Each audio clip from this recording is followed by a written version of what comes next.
They called it the Reverie. To anyone walking past, it was just another exclusive nightclub with a mile-long waiting list. But those who knew the building's true history, those who had heard the stories, avoided it completely.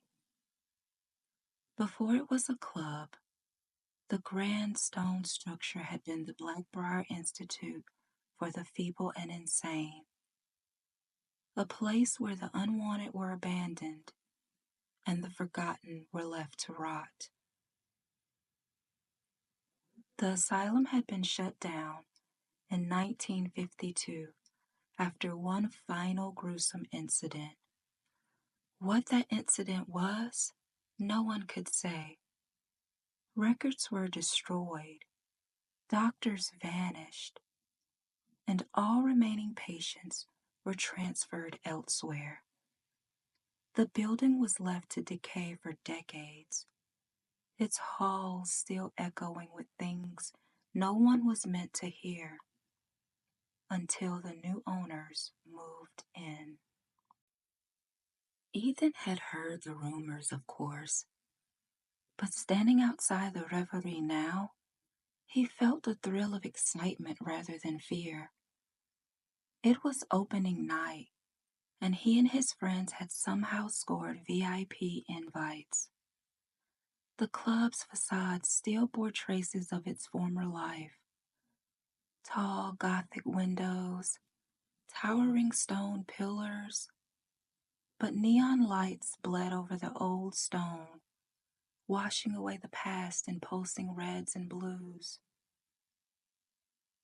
Inside, the transformation was stunning. The massive lobby had been turned into a lavish lounge, its walls lined with velvet drapes to hide what was once patient dormitories. The main dance floor stretched where electroshock therapy once had been. The DJ booth stood atop what was once the head doctor's office, where patients were rumored to have entered but never left. And above them all, a massive chandelier spun slowly, casting flickering lights against the walls like shadows that twitched when no one was moving. The bass was intoxicating, deeper than any club Ethan had been to before. It didn't just pulse, it hummed beneath his skin. His friends were already lost in the sea of bodies, moving as if something unseen was guiding them. He wandered towards the bar, but there was no bartender. The booths were packed with people who weren't drinking, just sitting, watching, their faces blurred in the dim lighting. Too pale, too still. The longer Ethan looked, the less real they seemed. Then he noticed the music. There were no lyrics, just a warped, distorted melody beneath the bass. And underneath it, he could hear something else. Voices, whispers, a woman sobbing, a man laughing through clenched teeth. The crowd moved in sync, their steps perfectly timed to the beat. Ethan felt it pulling him, urging him to step forward, to fall into the rhythm. And then the lights flickered. In the brief darkness, the club transformed.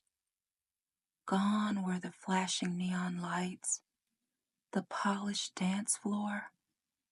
Instead, he saw rusted hospital gurneys, chains, dark stains on tiled floors.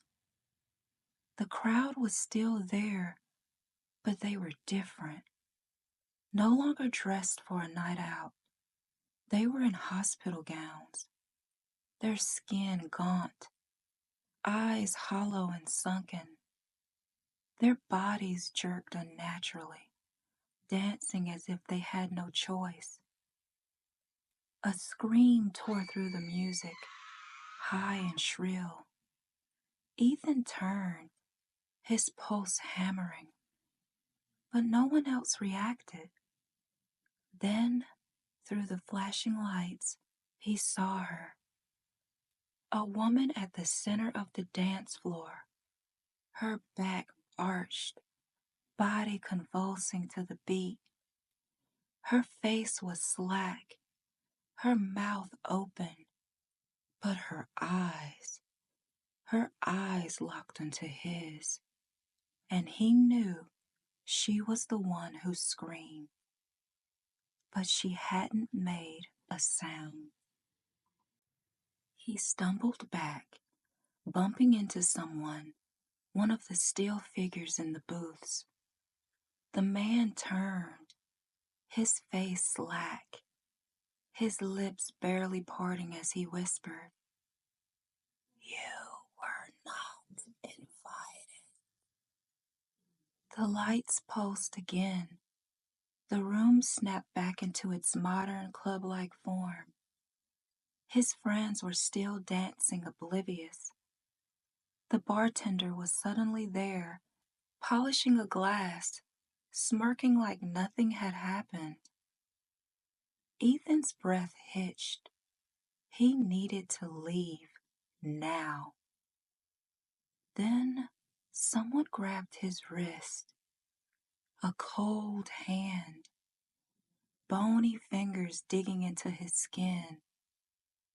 He turned sharply, but there was no one there, only a yellowed wristband wrapped tight around his arm with faded letters that read, "Patient number 234, eligible for treatment." The bass surged, louder than ever. His legs moved before his mind could protest. The dance floor called, the beat swallowing his panic. As he was pulled into the shifting bodies, he caught one final glimpse, his own reflection, high above in the DJ booth, watching him with dead, sunken eyes. The club had always been exclusive. Not everyone gets in, and no one gets out.